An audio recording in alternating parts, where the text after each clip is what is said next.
Wouldn't it be awesome if you could lighten your backpack without buying any new gear? Well, today I'm going to give you 5 tips on how to do so. And if you stick around to the end of the video, there's an extra tip as well. Before we get into those tips though, my name is Jason. This is Huck Outdoors. If you're not a subscriber, subscribe and ring the bell for notifications of new videos I got coming out. So let's get into those tips. Number 1, ditching that Nalgene bottle. Yeah, ditching that Nalgene bottle and switching to a bottle like a Smart Water bottle or a Life Water bottle.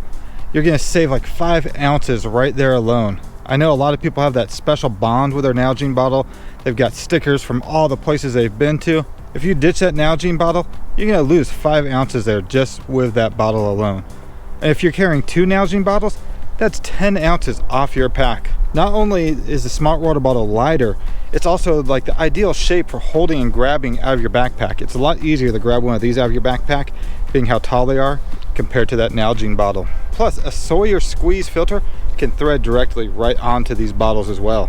Number 2, leaving the deodorant and spare clothes behind. Deodorant can attract unwanted insects and bears, and other hikers aren't going to be worried about what you're smelling like out there because they're smelling bad too. If you're only planning to be out there for a few days, leave the extra t-shirt, pair of pants behind. Maybe just bring an extra pair of underwear or socks out there on the trail. I've been there. I've been on trips like my first backpacking trip where we had a pair of clothes for each day of the trip, and that just is a ton of extra weight. You don't need to do that. I would never carry any extra duplicate layers of clothing to change into while out on like an overnight trip or a 2-day trip. Number 3, you're going to want to trim down your keys in your wallet or purse. What I mean by that, often we just get to the trailhead, we've got a big thick wallet or a purse, and you don't want to take that with you on the trail. So what do? We lock our wallet in like the glove box, or you put your purse underneath your seat. You don't want to do that. For example, somebody might be looking at the cars at the trailhead, looking through the windows. They might just see a little bit of your purse underneath the seat, or maybe you forgot to close the glove box.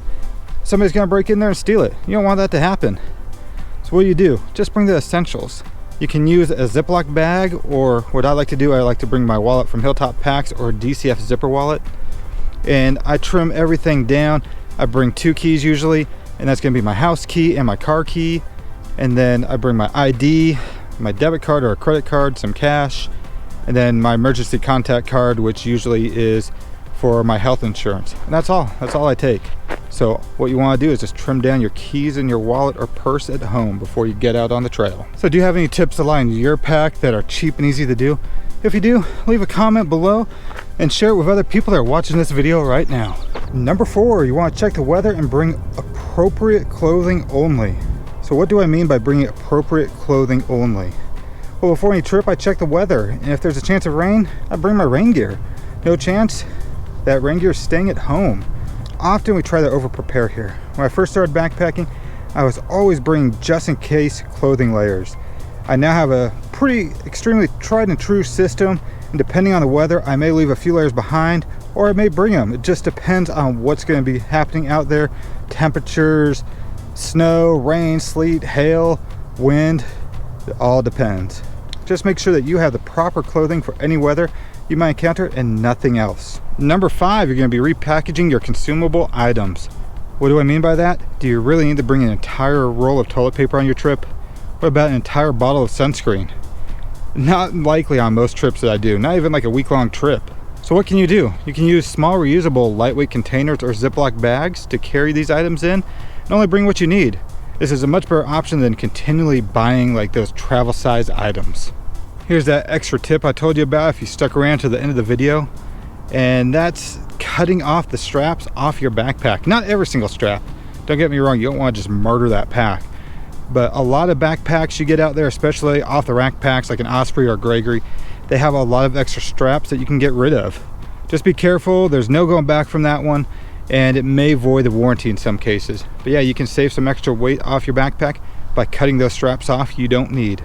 Well, that's it. That's 5 tips on how to lighten your backpack without buying any new gear. Hope you enjoyed this one. If you did, give it a like, give it a thumbs up. If you're not a subscriber, subscribe. Ring that bell for notifications of new videos. Until the next one, thanks for having me.